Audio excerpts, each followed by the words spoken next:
Agora vamos conversar um pouquinho sobre os canais de comunicação. Então vamos lá, o que são os canais de comunicação? Os canais de comunicação foi mais uma ferramenta estudada pela programação neurolinguística para nos ajudar na comunicação. Bem, primeiramente comunicação com nós mesmos e depois comunicação nossa com as pessoas à nossa volta. Nossos filhos, nosso marido, nossos amigos, nossos familiares. Então, esses canais de comunicação é um estudo muito interessante e que nos auxilia bastante na comunicação de um modo geral. Como eu falei, principalmente na comunicação comigo mesma e depois na comunicação com as pessoas à minha volta. Os canais de comunicação são baseados, primeiramente, nos nossos 5 sentidos: visão, audição, tato, olfato e paladar. Sendo que, preferencialmente, vamos usar com mais frequência visão, audição e tato. Paladar e olfato são canais de comunicação secundários. Então vamos lá. Normalmente, nós escolhemos de maneira inconsciente um canal preferencial de comunicação, tá? Normalmente usamos um canal preferencial e um canal secundário de comunicação. E para podermos perceber isso, nós vamos observar a pessoa que está comunicando, tá? Então vamos lá, as pessoas que são as ditas que usam canal visual são aquelas pessoas que falam alto, falam de forma acelerada, olham sempre para cima enquanto estão falando, gesticulam muito ao falar e usam as palavras ligadas à visão, tipo veja bem, tá vendo isso, enxerga, luz, brilhante, sempre derivados da visão. Essas palavras que são utilizadas pelas pessoas que usam esse canal de comunicação como preferencial. O canal de comunicação auditivo, quando ele é usado pela pessoa, a pessoa normalmente, quando fala, vai olhar lateralmente, na direção dos ouvidos.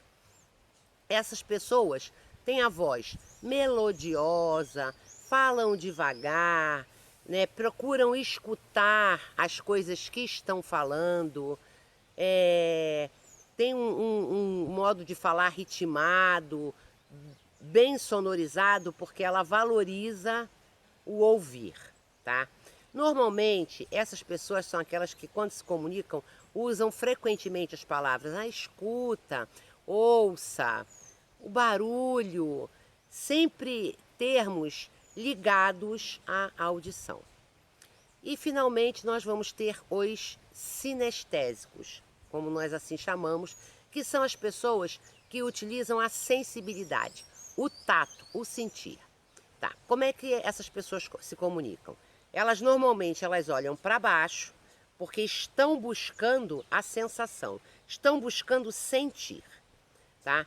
Normalmente elas falam calmamente, tranquilamente, espaçadamente, porque ao mesmo tempo em que estão falando, estão querendo sentir o que estão falando. Normalmente essas pessoas utilizam no seu vocabulário palavras como perceber, sentir, macio, áspero, quer dizer, são todas palavras ligadas à sensação, a sentir. Bom, isso aí é para a base de conhecimento de vocês. E para que serve o conhecimento dos canais de comunicação? Servem para você se comunicar melhor.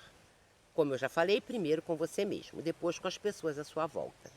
Se você quiser estabelecer uma boa comunicação com uma pessoa que você já analisou e já viu que é visual, você vai se comunicar com essa pessoa dentro do canal de comunicação dela, muito mais dentro do dela do que do seu.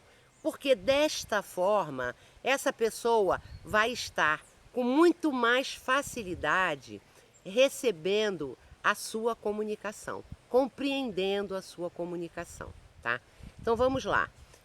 Você quer conversar com seu filho, ou com seu marido, ou com a sua irmã, Você já percebeu que ela é uma pessoa visual.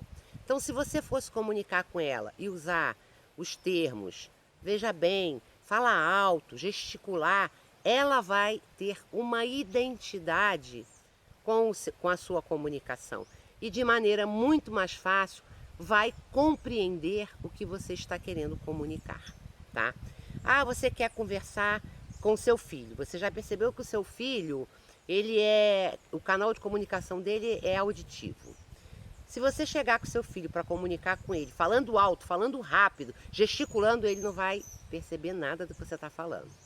Se você sentar do lado dele, falar perto do ouvido dele, falar baixo, com uma voz sonora, usando as palavras, ouve, escuta, olha o barulho que isso tem, parará, sempre dentro dessa terminologia da audição, você vai ser ouvida, tá? E para você se comunicar com o sinestésico, você vai sempre procurar estar tocando nessa pessoa. A mão no ombro, a mão na mão, a mão no rosto, porque essa pessoa valoriza o tato, a percepção.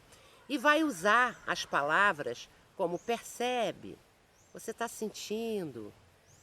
São sempre as palavras, está vendo como isso é macio, está vendo como isso é áspero? Sempre palavras e expressões ligadas às sensações. Isso é um grande facilitador na hora de comunicar. E, gente, comunicação é algo imprescindível na vida de todos nós. Muitas vezes falamos a mesma coisa para determinadas pessoas e não somos ouvidos, exatamente por causa dessa disfunção do canal de comunicação. Então, quando você daqui para frente agora quiser fazer uma boa comunicação, você vai lembrar de pesquisar essa pessoa com quem está querendo comunicar, ver qual é o canal preferencial dela e estar comunicando no canal dela. Com certeza você vai ser ouvido e aquela conversa, aquela comunicação vai ser de maneira muito mais fácil solucionada.